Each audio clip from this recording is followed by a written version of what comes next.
Welcome to Asian ID, the moment two people meet again after losing each other to time, distance, and silence. Does love become a second chance or merely a delayed goodbye in the restless glow of modern cities, where airplanes carve wounds across the night sky and clocks refuse to move in harmony? How many hearts are still trapped inside unfinished conversations? The urban romance drama begins not with sweetness, but with separation, as though destiny itself enjoys testing the endurance of those who once believed they would never drift apart. Doesn't it? From the crowded classrooms of youth to the lonely streets of adulthood, Shen Yi and Zhou Jingyi once stood beside each other like mirrored flames, burning with rivalry, pride, and an affection too stubborn to confess openly. Could such emotions ever truly disappear back then? Every glance between them carried the sharpness of competition and the softness of hidden longing.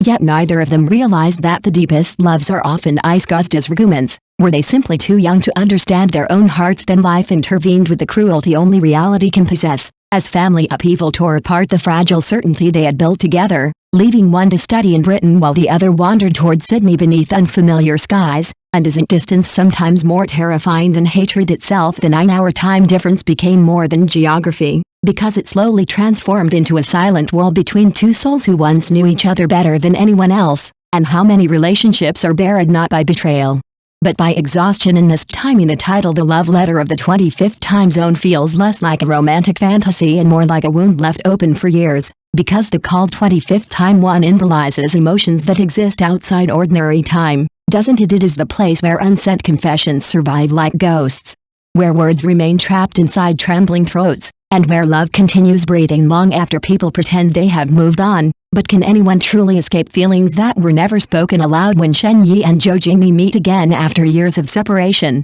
the reunion does not arrive wrapped in warmth or cinematic perfection, because reality rarely grants healing so easily, does it? Instead, their reunion feels like rain falling onto old scars, awakening memories they spent years trying to bury beneath work, responsibility, and emotional self-control. And isn't remembering sometimes more painful than losing? Shen Yi carries himself with restraint that feels almost suffocating, as though every gentle word costs him part of his soul.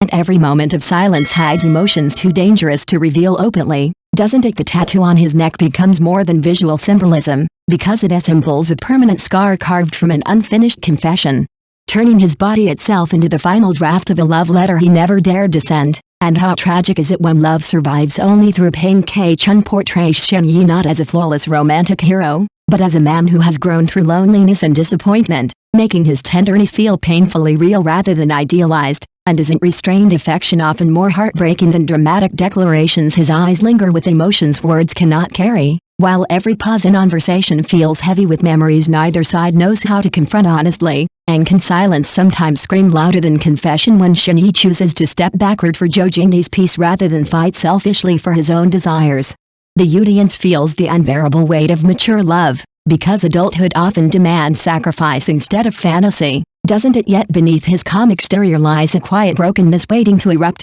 and when his emotions finally fracture, the vulnerability feels devastating precisely because he spent so long pretending to remain strong. Haven't we all hidden pain behind composure at some point in life? Meanwhile, Zhou Jingyi stands like winter sunlight reflected on glass, beautiful yet distant, strong yet dangerously fragile beneath the surface. And isn't resilience sometimes just another form of self-protection? Hae-in shapes her character with remarkable emotional precision, allowing stubborn pride and hidden sensitivity to coexist naturally inside the same heartbeat. And doesn't true strength often include the courage to remain vulnerable? Her coldness never feels empty or cruel, because it carries the exhaustion of someone who spent years teaching herself how not to depend on anyone anymore. And how many people build walls not to push others away, but to survive disappointment? Even the smallest gestures become emotionally charged.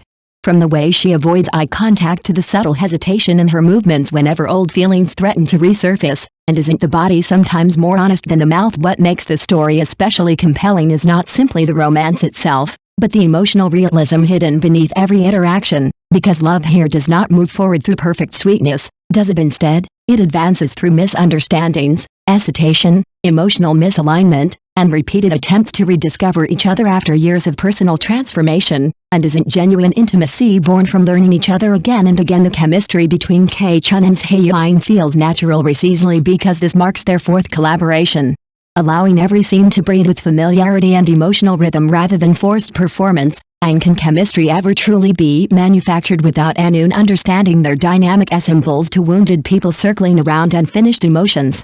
Afraid to reopen old pain yet unable to fully walk away from what once defined them, and isn't unresolved love the heaviest burden of all? The drama ultimately transforms reunion into something deeper than romance. It asks whether love alone is enough once people have changed beneath the pressure of time and responsibility, and do people ever truly return as the same versions of themselves? Perhaps the cruelest truth hidden inside the story is that destiny did not separate Shinyi and Zhou Jingmei completely, because what truly kept them apart were the words neither dared to say when they still had the chance.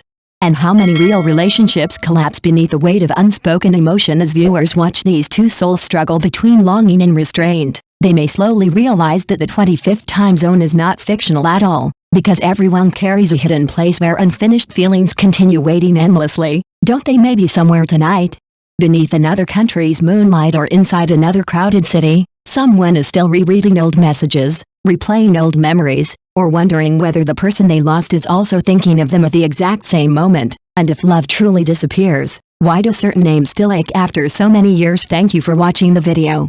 See you again.